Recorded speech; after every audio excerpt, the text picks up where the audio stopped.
Old, expired, and unused medications must be disposed of. But before you flush them down the toilet or pour them down the drain, stop.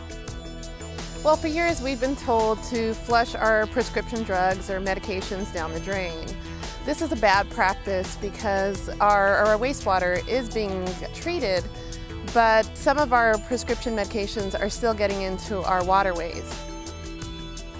What a lot of people don't realize is that what we put down our drains through our toilets or whatever is that all this stuff stays in the water.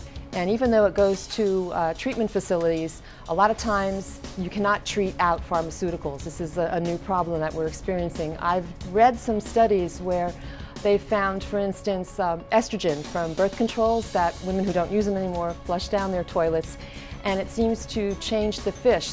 It's becoming a really big problem, and if it's doing that to the fish, obviously if that gets back into our drinking water, it's going to be doing it to us as well. Okay, so what do? One choice is simply take them to a household hazardous waste center or collection drive and drop them off there. Last year in October 2011, we collected over 450 pounds of pharmaceuticals. This year we want to supersede that amount, and it looks by the end of the day we will accomplish that. By the end of the day, we're going to hand over all the pharmaceuticals to Drug Enforcement Administration, where they're going to dispose of them correctly.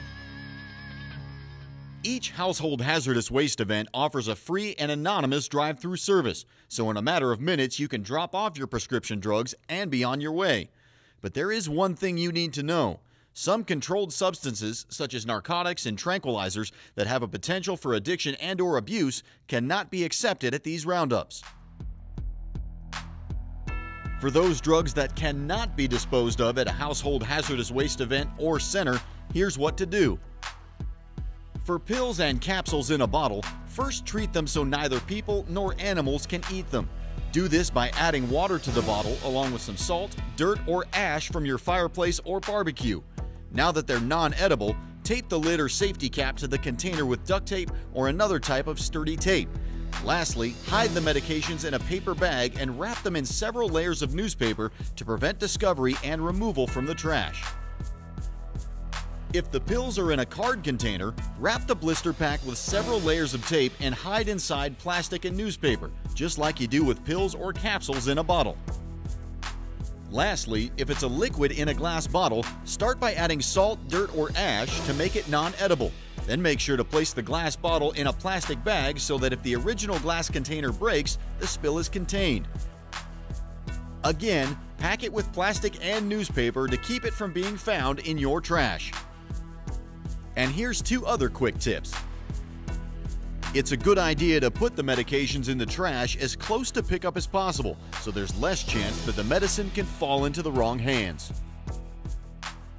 To maintain your privacy, you might want to remove the patient's name, drug name, prescription number, and other personal information from the container before disposal.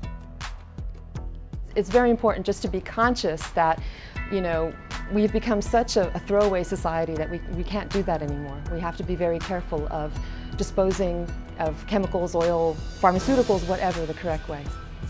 By following the campaign of No Drugs Down the Drain, we will reap the fruits of this, and we will see a cleaner environment and cleaner fish to eat, and we can enjoy our lives much better. Your participation can make a big difference. Don't let unused, unwanted, and expired medications fall into the wrong hands or harm our environment. So remember, don't flush them down the drain. For more information, visit nodrugsdownthedrain.org or longbeach.gov/health.